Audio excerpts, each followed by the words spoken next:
Wake up! God damn it. Wake up, goddammit. Hey, welcome to the Taj Longino Show, where we educate through entertainment. If you haven't already, make sure you download the official Taj Longino Show app, available right now, iOS and Android. It's free to sign up, free to join. But if you want exclusive content, interviews early, backstage, red carpets, make sure you become a member, all right? My guest today, he's coming from my era of hip-hop, the 90s, the best era ever. We're going to talk Def Jam records. We're going to talk 90s hip-hop. We're going to talk new era hip-hop. We're just going to talk about music and life, and hopefully you walk away not only his story, his new album, his music, but also some history and some game and some knowledge, and that's what we want to do right here on the Taj Longino Show. Welcome to the show, Shug Jackson. What's going on? What's happening? Ain't too much. Now, for those who don't know, right, those who are not familiar, who are still learning who Shug Jackson is, go ahead and give them a rundown a little bit of who Shug Jackson is. Man, born and raised out in Tucson, Arizona, man. Been in this game a long time, 1991 to current Def Jam Records to now Night Stalker Records, man. Doing it solo. Been around a long time, man. From music to movies, trying to do it all, man. Now, when you got your first start, I know we're gonna talk Def Jam, we'll get there in a minute. Yeah. But when did you first start rapping? How did you get your first start? When did you know you wanted to do this? Man, that came way back in probably middle school, man. I did a talent show, and the way that the crowd reacted to it, it was something at that moment, man. I knew that this is something I like to do. And really, I got into it because there was a group out in my city that was real popular around the city, and I seen how the girls would react to them. You know what I'm saying? So always helps, doesn't it? Yeah. So I really got into it for the girls, but you know what I mean? Yeah, but, that's how I go. That's how I go. Yeah. So coming out of Phoenix, what were some of the challenges that you had trying to be, coming out of Phoenix as a rapper? Because Phoenix is not necessarily known for the hip hop in a sense. So what were some of those challenges? Well, I'm actually out of Tucson, which is hour and a half away from Phoenix. I've been living in Phoenix for about 10 years, but just coming out of Tucson, out of Arizona, period, back then, man, there was nobody even on the radar. And I got a homeboy. He used to be a concert promoter way back then, and he used to put me on as an opening act. And I got so good at it, and I've always been a little confident cat, you know what I mean? So, I just got so good at it, man. And sometimes I was better than the main act that people was coming to see. And that came from getting experience of rapping at house parties and battling and all of that stuff. And like I said, I've just always been a confident dude. So one day I had a concert with DJ Quick. Okay. And, his manager at the time, he asked me if I had a demo tape. And of course I did back then. You had to have a demo tape, right. Handed it to him. A couple weeks later, man, I was signed to Def Jam. So you didn't. So okay, now let's back up a little bit, because usually an artist has to have some type of they had to have some type of motion. They had to have been around a little bit and got some experience before they open. See, back then, for the people that don't know, DJ Quick, and I'm not sure what year this is, but when you say DJ Quick back then, DJ Quick was hot. Yeah, that was 91. Yeah, 91. So that was around Quick Is the Name, right? Yes. When that album drops. Okay, so when Quick Is the Name was out, that was one of the top albums out in hip hop at that time. Oh yeah. So for you to open up, let's talk about that. How did you get a chance to open up for DJ Quick at that time when DJ Quick was on fire? Well, my homeboy, he, like I said, he was a concert promoter, so he brought him to Tucson, and every concert he would bring, he would let me open up, and it was Tucson, Albuquerque, El Paso, Texas, so all the way in the region, and my name really started kind of circulating, you know what I mean, and by the time I opened up for Quick at that time, man, it was.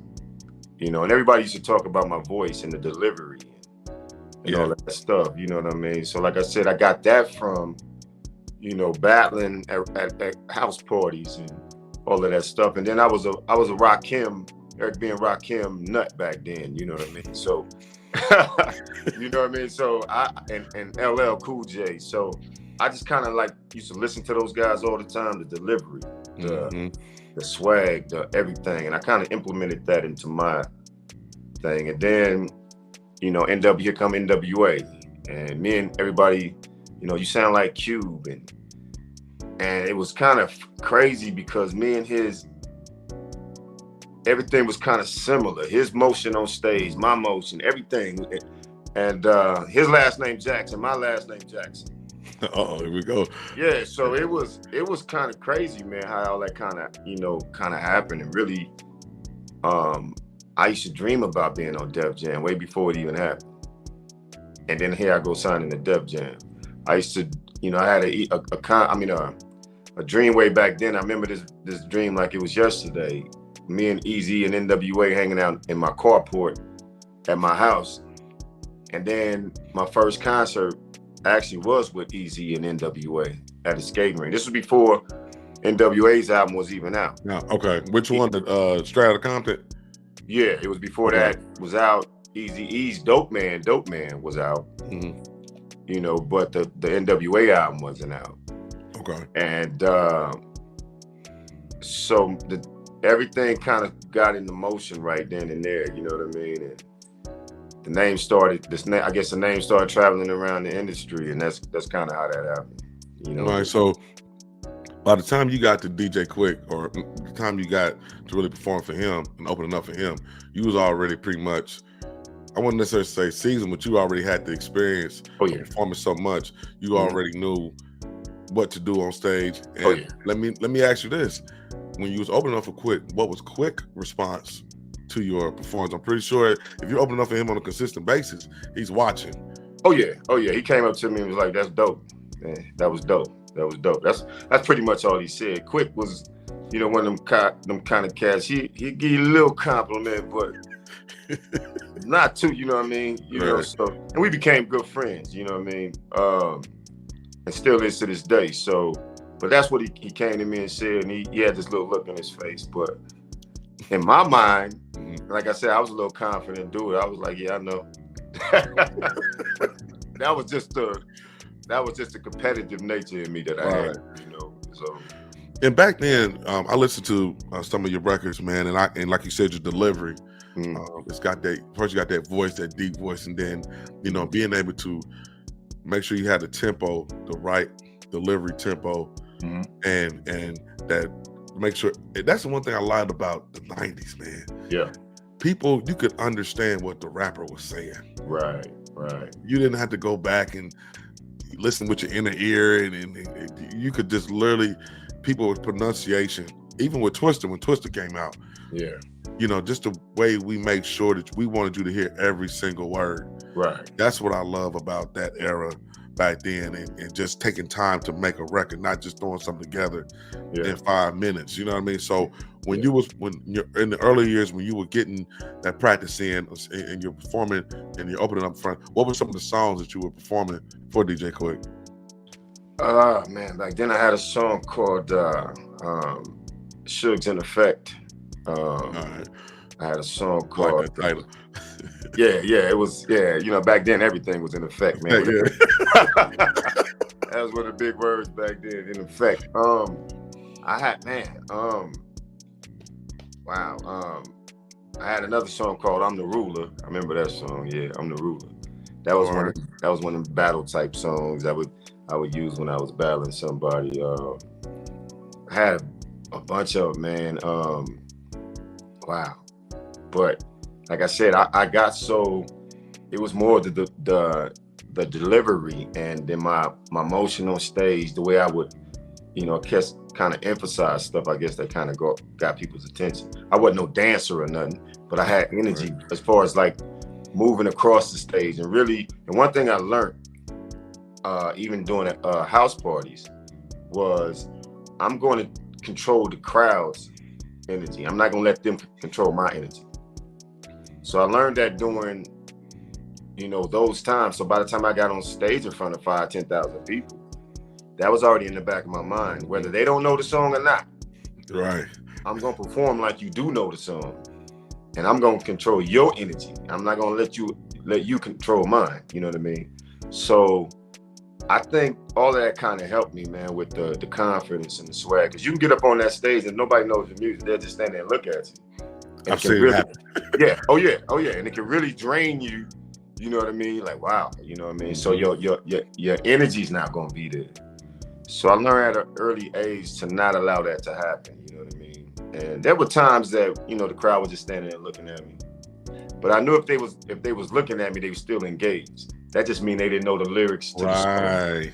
You know what I'm saying? So all of that kind of helped. And then I was like, yeah, I got this, man. And I just knew, I kind of felt in my soul, man, this is what I was supposed to be doing. You know what I mean? So I know you. Like I say, Rakim. I loved Rakim's delivery, man. His the lyrics, you can literally close your eyes and see what he was talking about. You know what I mean?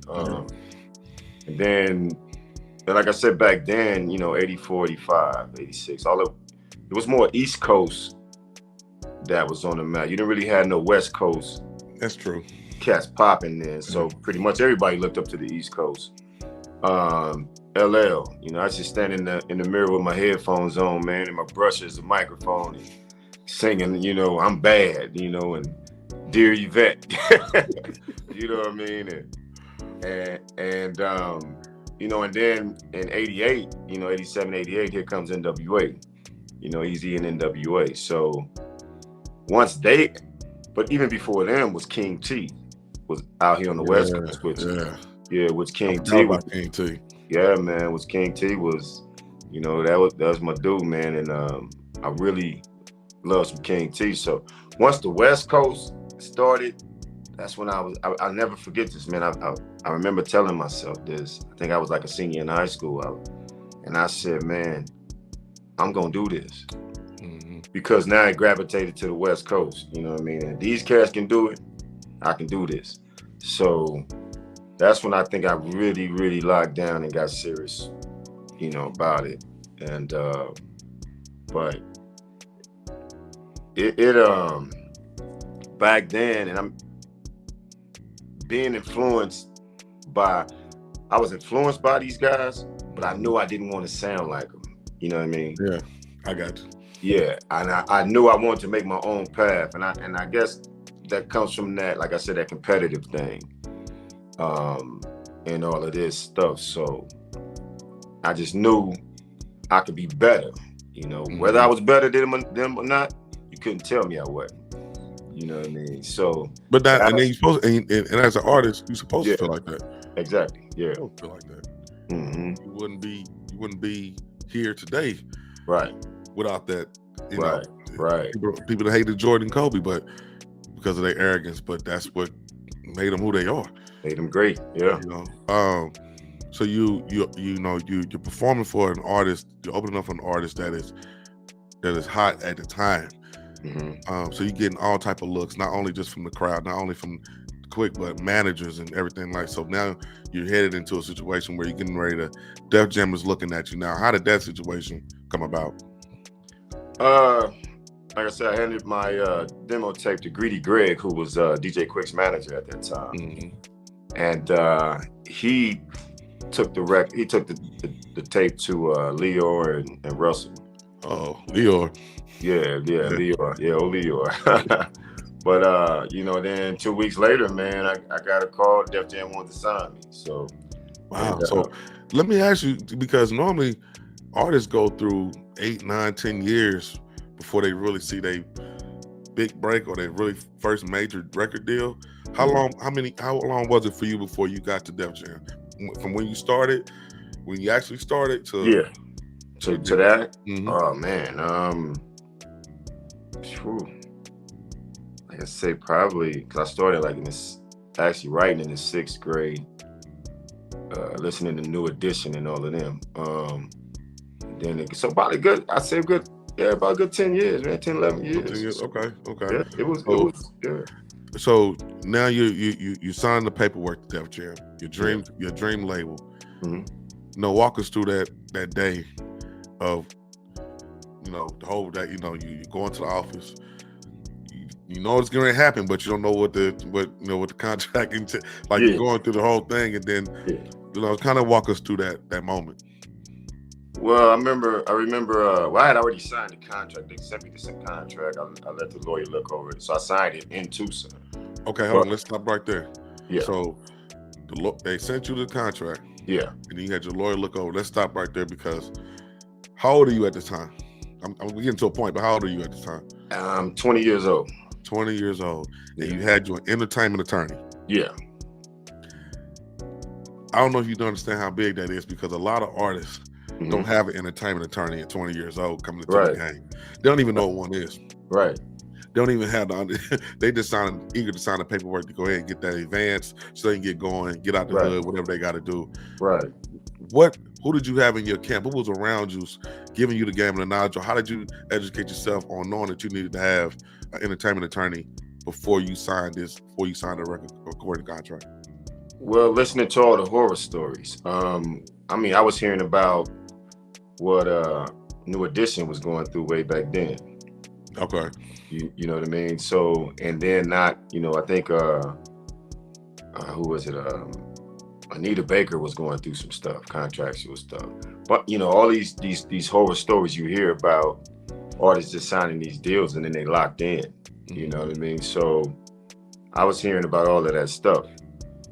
Didn't know too much about it, but I was hearing about it enough to make where it made me curious enough to know that I had to have somebody read this paperwork. You know what I mean? So that's what got me kind of geared towards that. And I never forget this, man, when the first day Russell flew me to New York, and I go in there, and the person they had meet me at the door was LL, right? So they had LL greet me at the door. And what year is this now?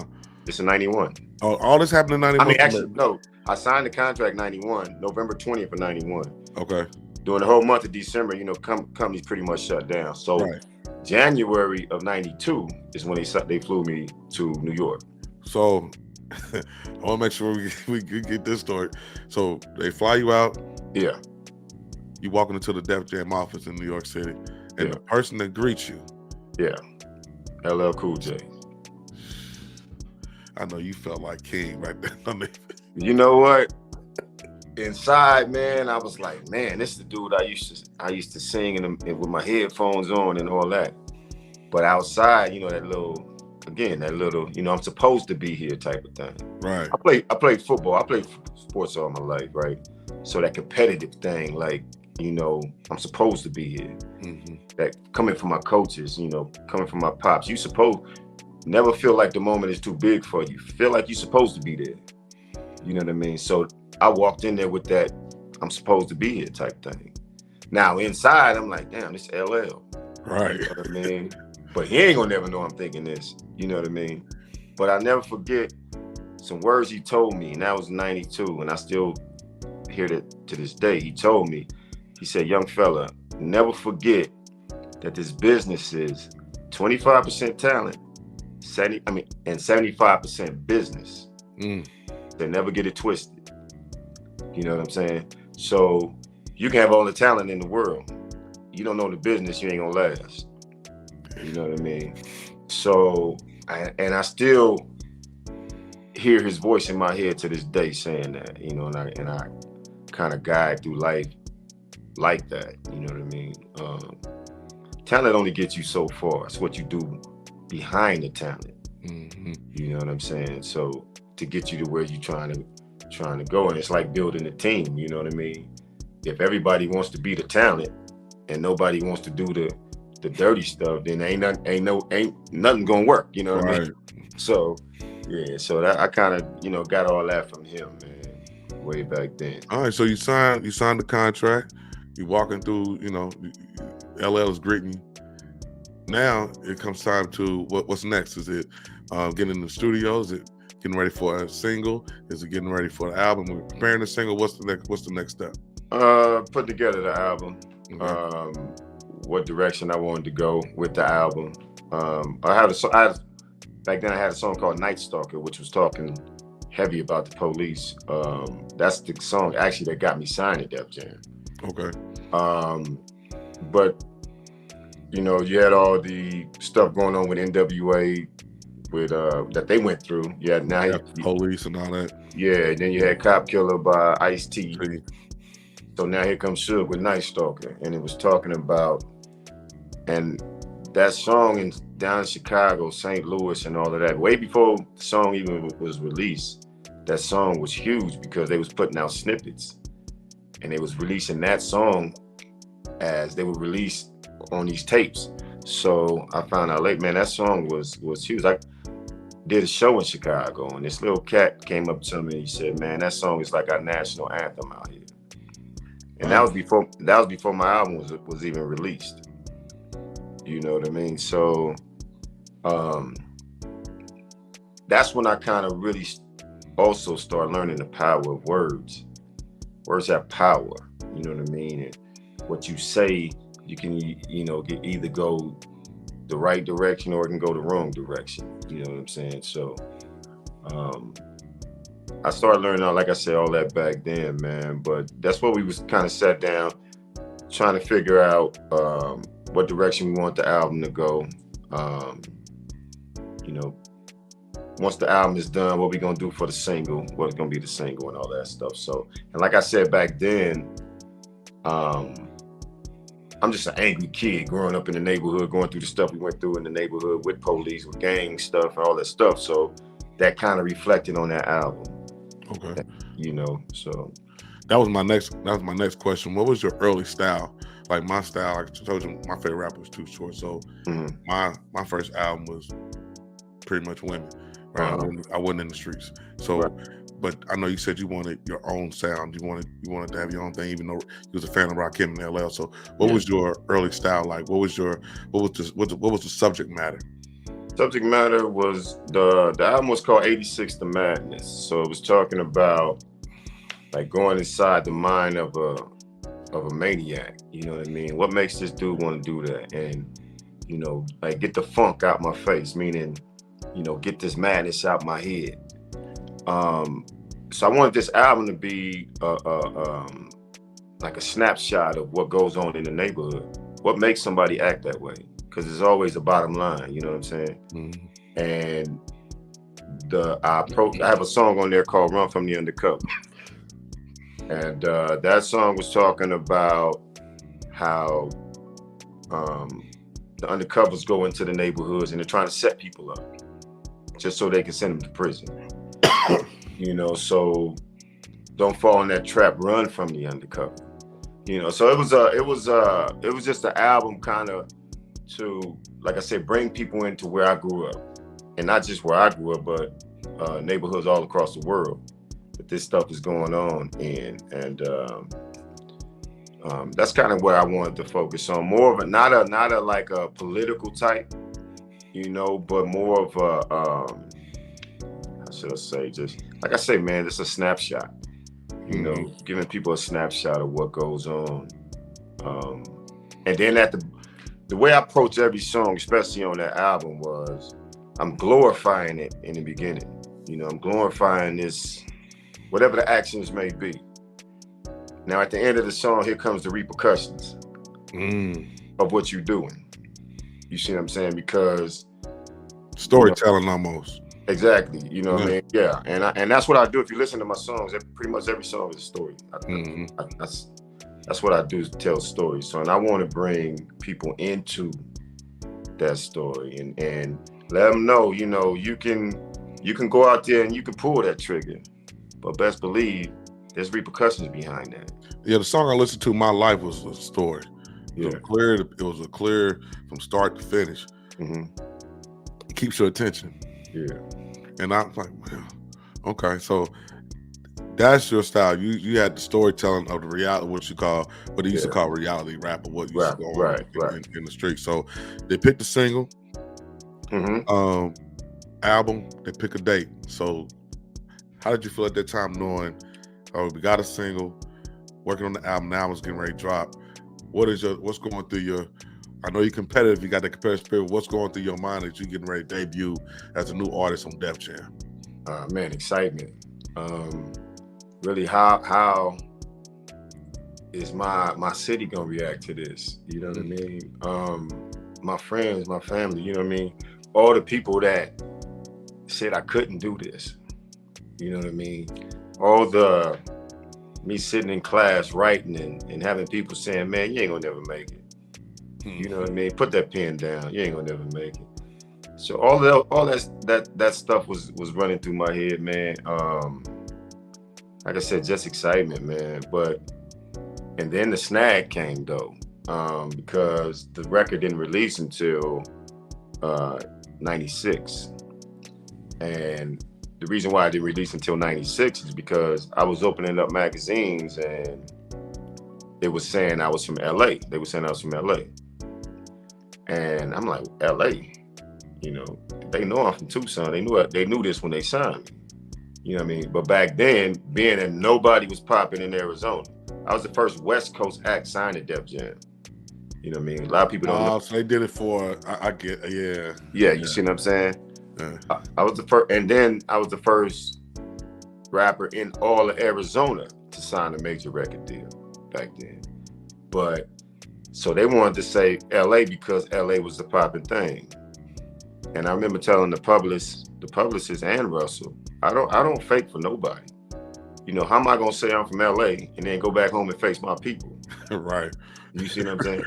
So yeah, that was crazy. So it delayed the album. But when the album came out in 96, the thing flew because I was already so popular across the country. You know, from you know, doing all these shows all the time. And so the excitement was there when they first, you know, back in 92 about the, you know, releasing the album, but then it had this lull, you know, so like, okay, so they changed the city. I mean, they changed where they say you were from to kind of, in their eyes, they're boosting the album even more. Right. Because he's from LA. LA's popping right now. Right. You know what I mean? Okay, I get it.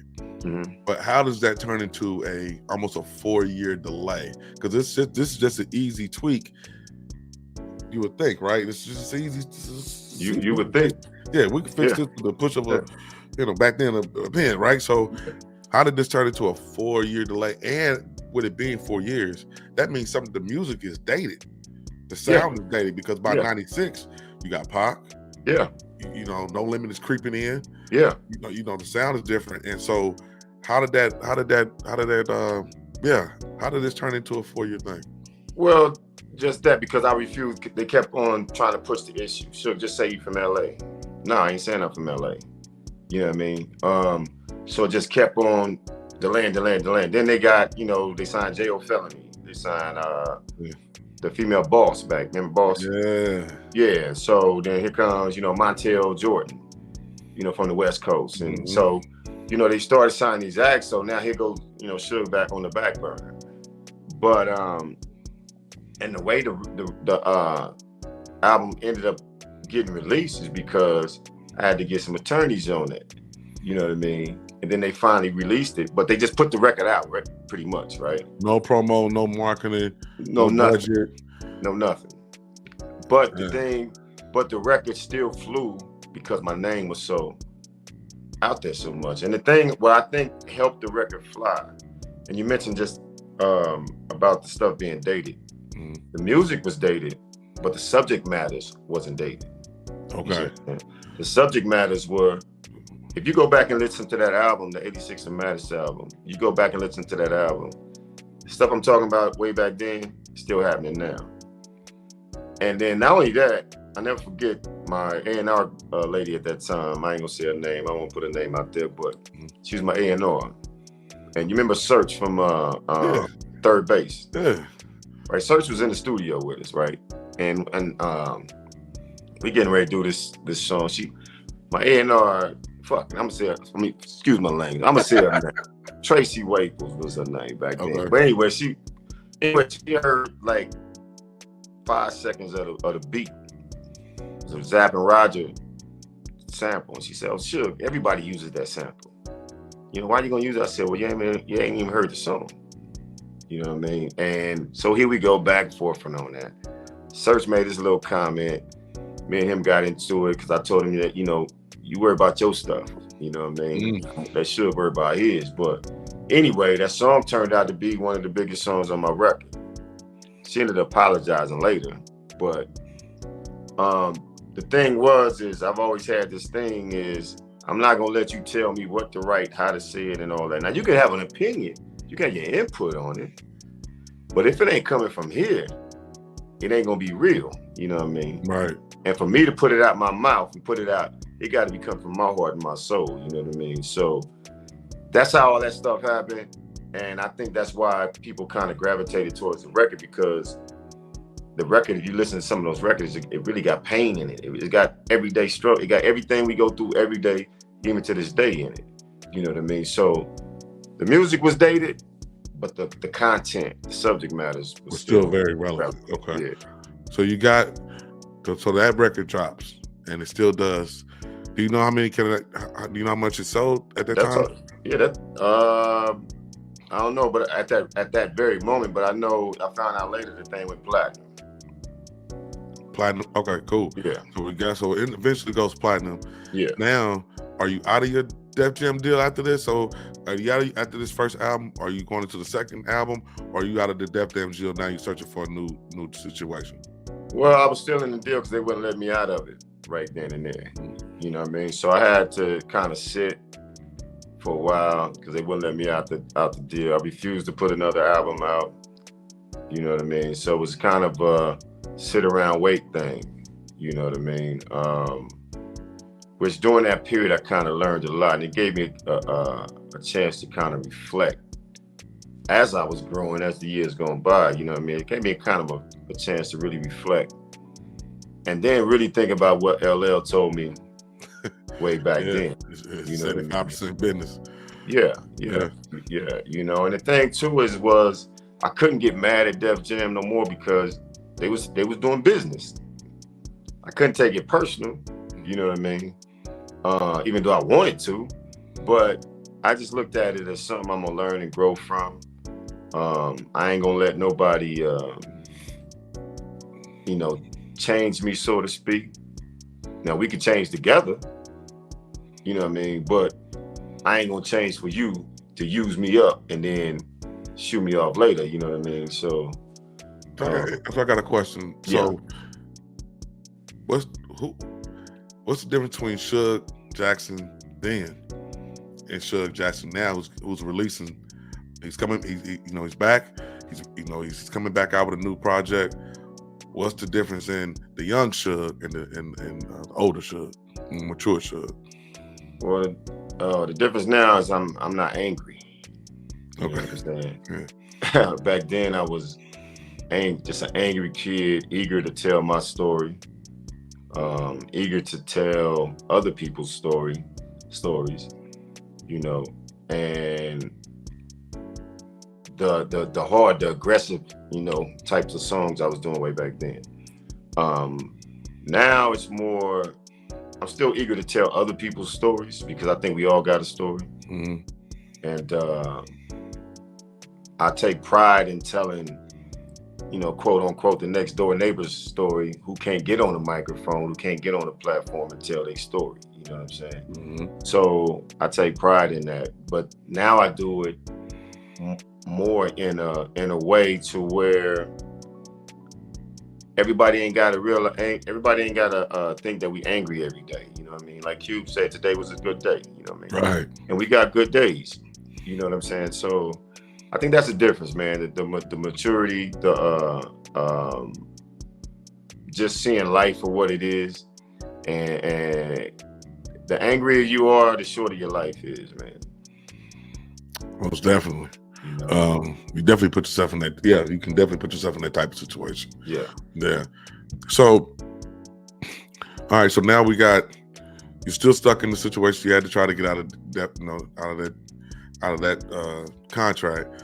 What year did you finally get out of the Def Jam deal? Oh man, that was close to, I think, like 98, 99. 98, 99. Okay. Going into 99. So now the sound of music is shifting again because if you remember, I think 98, 99, almost 2000, where No Limit was on their way out, and then Cash Money's coming in. Yeah. And then you got, I think, was Jay-Z out at that time? Jay-Z was, So we're getting to a shift. So what is Shug Jackson doing now that he's finally released from this Def Jam deal? What is happening now with Shug Jackson at that time? At that time, man, I wasn't even doing music. You know what I mean? I was coaching football. I was okay. So you stepped away. Yeah, I stepped away from it, man. I was really trying to figure out what Shug Jackson wanted to do, really. You know what I mean? So, and my passion for music really wasn't there like it had been. And I would pick up a pen every now and then and start writing, but the passion wasn't there. You know, so I would quickly put the pen down. You know what I mean? So it took a few years, man, and then I ran into this. I was in LA and with some friends of mine, and we went to this diner thing, and there was this old guy that was in the corner over there, and they knew each other. You know, I didn't know the man, but we went over there, and they introduced me. And when they introduced me, you know, Shug, this is Shug. And the man just looked at me, you know, and he said, Shug, the one with the song Night Stalkers? I was like, wow. You know what I mean? And I said, yeah. And he said, man, the world needs your voice, young man. He said just like that, the world needs your voice. And it was that very moment right there, man, that kind of triggered something in me. Like, yeah, you're right. You know what I mean? I'm doing myself a disservice. Right. You know? So I think that was the moment, man. And there were signs along the way. And like I said, I really believe I was born to do this. You know what I mean? But it took that, you know, him to put them jumper cables on my battery, so to speak, and kind of, you know, give me that jump start. And that's when I kind of got, you know, back into it. So everything happens for a reason. Exactly. Everything happens for a reason, man. So, all right. So you got the inspiration to get back into it. It's 2023. You got new album, new project on the way.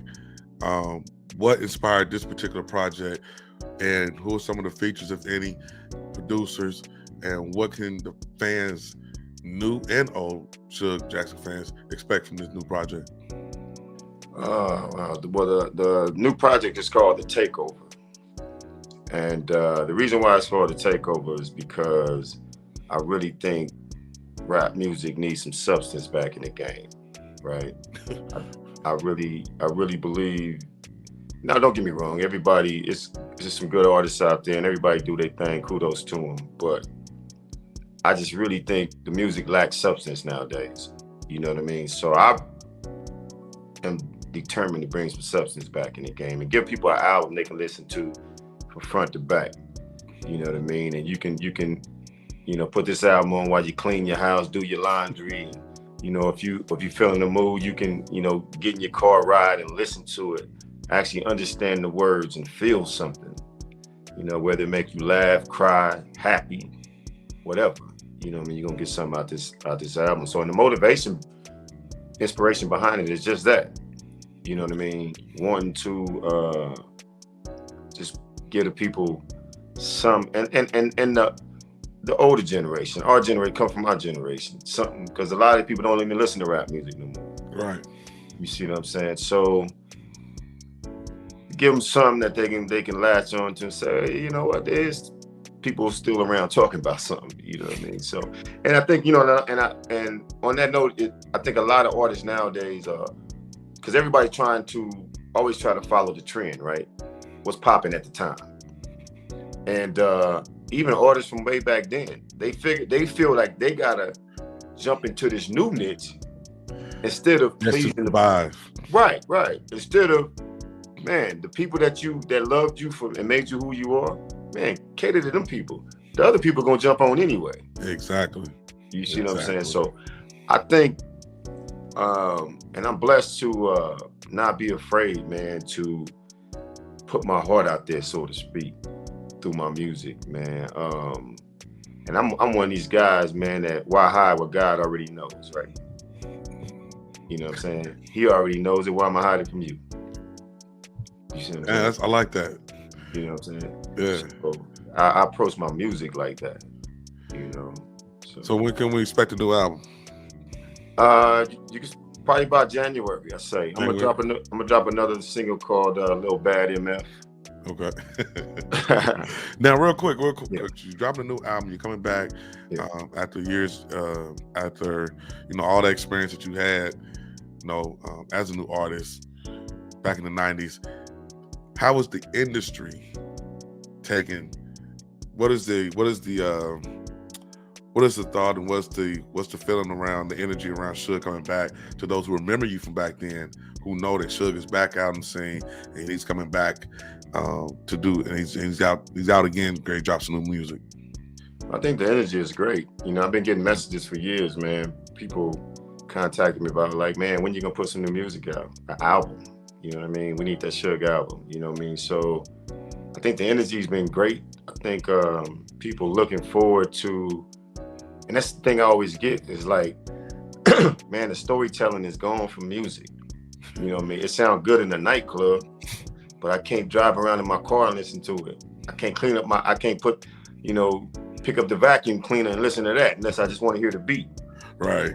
This is stuff I get, you know what I mean? So, and for them people to reach out to me like that, it's an honor, you know what I mean? So, people kind of remembering the storytelling, and people want something to kind of reflect on what they're going through. You know what I mean? So there's a time for the nightclub stuff. Granted, but there's a time that you want to, think. Yeah, you want to think. So, and this album is really gonna have a combination of all of it. Your nightclub stuff, your party stuff, your stuff that's probably gonna make you cry. You know what I mean? Your stuff that's gonna make you really think about stuff. So it's gonna be, and that's why it's called, I believe, the takeover, because I'm about to take over this stuff. You know what I mean? So. All right. Now,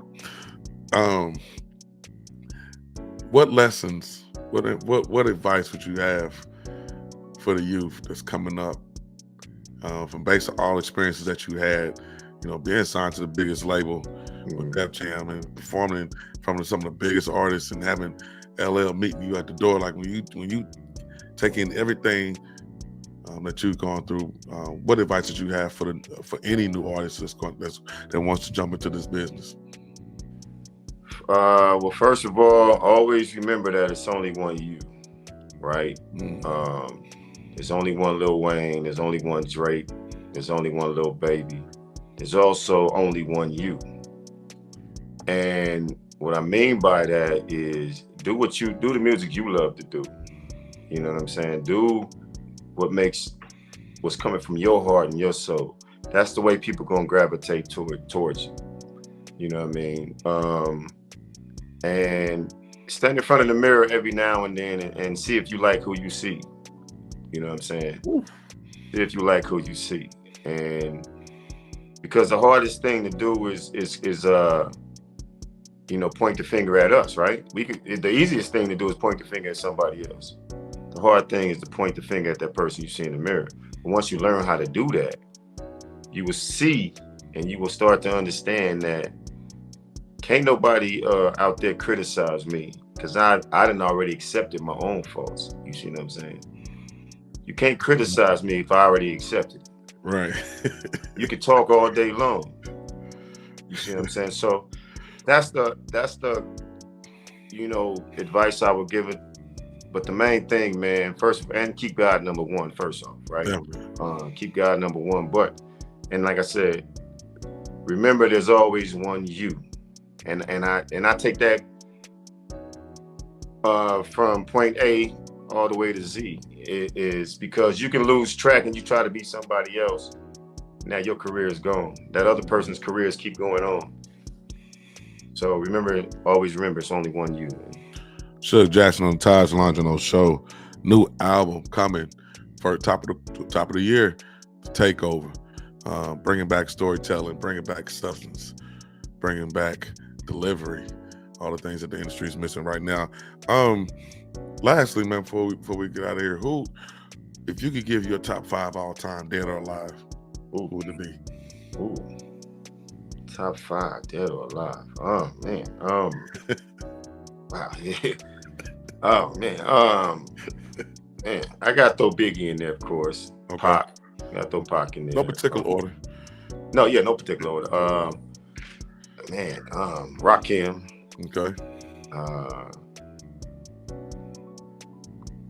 Man, LL. You got to throw LL in there because of the longevity and his delivery, everything, man, and changing. Not too many people put LL.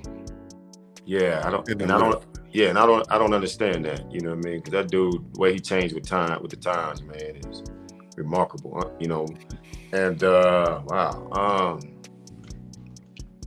Cube. I got to put my dude Cube in there. I think you put Cube in there. You got Cube. You said Biggie, Pac, Rakim, LL, Cube, and who else? LL and Cube. Yeah. So there was I'm not sure if you watched Drink Champs, the podcast Drink Champs. Shout out to them. Mm-hmm. But there was a conversation that Tony Yayo brought up to DJ FN about Biggie or Cube. And I you gotta love Biggie, but I already said Cube because of you just first of all, Biggie just unfortunately was not around long enough to match the career and catalog of Cube. So I mean that alone kind of takes kind of long to get that edge to Cube. But you're a fan of Cube, you're a fan of Biggie, you got them both in your top 5. Yeah. If you had to pick between Biggie and Cube, who are you going with? Cube all day. All day. And I based on now give and I want to, and why would you say Cube? Like you say, the longevity, I mean, this guy got catalog after catalog after catalog. You know what I'm saying? And like you said, unfortunately, Biggie wasn't here long enough to build up that catalog like that. But Cube, man, the storytelling, the delivery, the impact that this dude had on the music, man, it's unmatched. You know what I mean? In my opinion. So, and to do it with 3 different groups. You know? So, you know, the dude is unmatched, man. So, I would say Cube hands down, man. Dope. Yeah. Man, you on the same page on that. Most definitely, man. Shug Jackson, man. Thank you for coming on the show. I appreciate it. Do apologize. Oh, it's all good. Do apologize, but nah, thanks again, man. And honestly, when the album drops, I want you to come back onto the show. Gotcha. And I first of all, I want the album before anybody else gets it. Oh yeah, gotcha. Then I want to be able to go through it. Okay. We did this with Lavelle on the last episode. And I want to do it with your new album. I want to go through every record. Gotcha. I want to break down every record and make people understand why they need to go get this record. Gotcha. All right, so I need that. Gotcha. All right, so for everybody, thanks once again for watching the Taj Longino Show right here with my guest Shug Jackson. Make sure you follow him on Instagram. Give them your IG, your social media handles. Yeah, that's IG is at Shug Music, Facebook.com/Shug Music. You can find me on Spotify under Shug Music. Everything Shug Music, man. Shug Music. All right. Shug Music. SHUG Music. And like I always say, man, education through entertainment. Each one, reach one, teach one. Wake up, goddammit. Wake up, goddammit.